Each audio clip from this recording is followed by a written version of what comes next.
Hezbollah going to do in Lebanon? What is Hamas going to do in Gaza? What is Muslim Brotherhood going to do in Egypt? What are the Iraqis are going to do? The Shiite, 75% Iraqi population was Shiite and is in cahoots with the Iranian regime. The Iraqi government that's been living in Iran in exile for about 20 some odd years before the occupation. What's going to happen to all of them? I mean, the Iraqi government living in Iraq. Today, the current government that controls Iraq lived in Iran. They speak perfect Persian. They lived as exiles during Saddam's rule. Now they rule Iraq. So, Are they Shiite or? they're Shiite, right? They share power, but the key positions are done with the Shiites. Right now, Iraq is under Sunni or Shiite rule? Well, supposedly it's a democracy, right? But the majority of people are Shiite. But the political powers are Sunni or? They share. On the paper, they share, but Shiites have a lot of food. There's a question back there. Sorry. Yes. I have two quick questions. The first one, you said that you think Arab nationalism failed, which I agree with, but what role do you think the idea of nationhood has in, like, Syrian nationalism or Egyptian? You hear in the protests, like, raise your head, you're a Syrian, something like that. And then my second question was if you could just shortly elaborate on the difference of the spectrum of the Islamist groups. I think a lot of people think that an Islamist group is they all have to be the same. Well, let me answer the second question first. No, not all Islamist groups are the same. Islamist groups, Al-Qaeda believes that they're an Islamist group. Obviously, that's the worst version that anybody wants to deal with. There are Islamist groups that go back to 17th century, 18th century, historically speaking, that they believe in a revival of Islamic institutions, per se.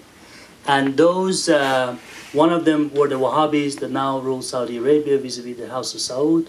The other ones would be the Iranian Usulis or the fundamentalists that are the most progressive. The fundamentalist has gotten a bad rap in Iran. And in India, there's a group that kind of believes in the same ideas. So you have your progressive faction of Islamists. You have your diehard scripturalists that don't want to deal with anything or anybody.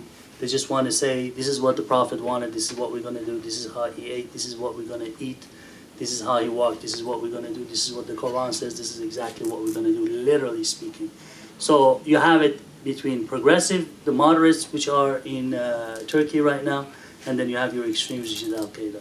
Your first question was about, remind me again? Like you talked about Arab nationalism, but I want to know what role does the idea of just like being part of a nation, like the Syrian nation or Egyptian nation, because in the protests it has some kind of an influence. You hear it in the things that they chant. There is a strong belief within the Syrian community that I'm in contact with in Chicago, that what is happening in Syria at this moment is the works of the Salafis or the extremist groups being imported into the country against Bashar al-Assad's presidency. There's a strong belief of that. There is some sort of evidence that nobody's seen that there is a concerted effort on behalf of Israel, on behalf of Saudi Arabia and the Sunni or the government in Lebanon to destroy Syria simply because Syria plays the representative or liaison of the Iranians in the Near East, so to speak. So it could be used as a launching ground to attack Israel or other nations if need be. So they think by getting rid of it or by fragmenting it maybe, they're going to lessen the effects of the Iranian politics there. Syrian nationality, Arab nationalism started in Syria before there was a Lebanon. And that's what we're going to cover in the graduate course, a little plug-in for my course for spring. It started in Syria, but it's mostly based on hyper-nationality or hyper-nationalism, I call it, that they cling to things that really don't make any difference nowadays. What can we do now? That's what the Syrians need to kind of sit down and think about. What can that Syrian nationalism do for them? You can't just start blaming everybody around you. Maybe there is a problem within the country that you need to address. How is that going to be done? I have no idea. Question? Getting back to the Israeli-Palestinian conflict, it seems that when Iran, uses language to sort of, like you were saying, talk to the United States and Israel and try to say that, well, you guys are bullies, that makes all the Muslims around the world kind of look at Iran as the leader and the voice, like you said, the mouthpiece of these people. And if that conflict doesn't get resolved, doesn't that only embolden their standing, the leadership of Iran standing throughout the Muslim world, and make them look more, more like a hero to all those people? And They are a hero. Yeah. In Lebanon, they're a hero. In some parts of Syria, they're heroes. In some parts of Iraq, they're heroes. In Palestine, in Gaza, especially in Gaza, they are heroes. But even more so for everybody to want the Iranian regime to fall then, because they're going to take away that kind of support that comes with millions of barrels of oil that they're selling in the black market since they're now being sanctioned. I don't see a solution to the Israeli-Palestine conflict. I think both sides have to give up more than they're probably pleased to do so. And the core idea with the Israel-Palestine conflict is the territory. It's the West Bank. Is the West Bank that of Israel? Are the settlements going to be dismantled? Are these people going to go back into Israel proper? Or are they going to live in the West Bank? You can't have non-Palestinians or outsiders living in the domain of somebody else and call that domain sovereign. That's the main problem. Now with the wedge that's been driven between the Gazans, between Fatah and Hamas, that problem is even quadrupled in its intensity, and we can thank Condoleezza Rice for doing that. for free elections. Right.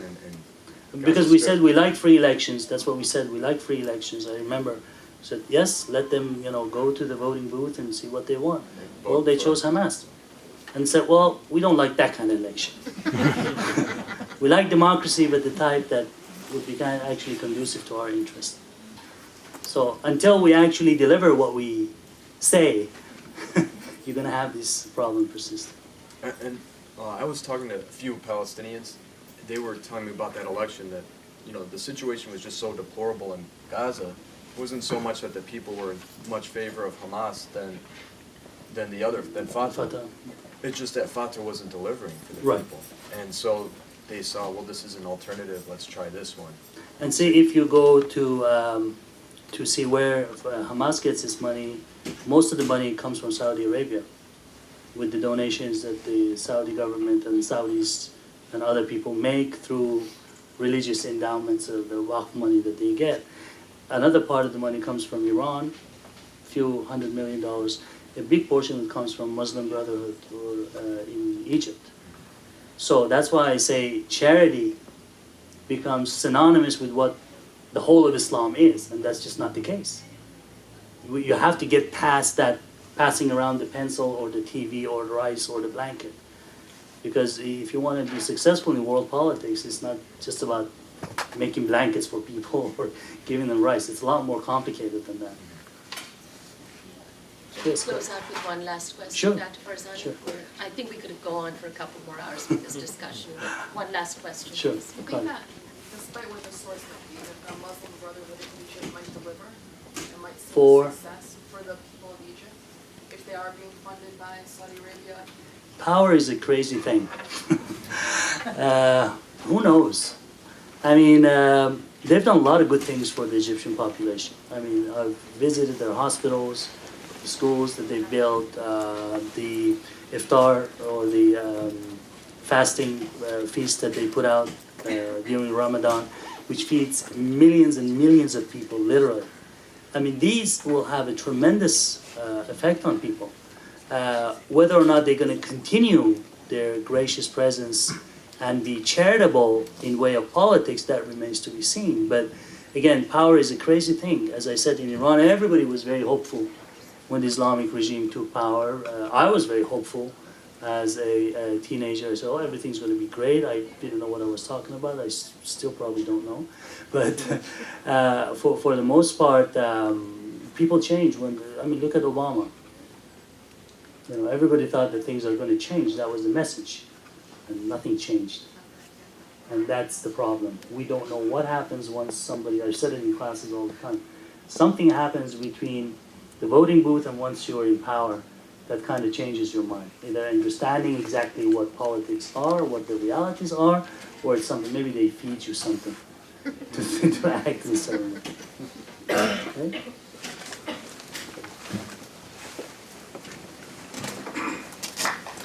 Give it up for Professor Farzaneh. Fabulous. Thank you so much. Thank you very much. Thank you all for being here. I'm sure he doesn't mind hanging out for a couple more minutes if you have burning questions for Dr. Farzaneh. But thank you all for being here today with us. We really appreciate it. Dr. Farzaneh. Unbelievable.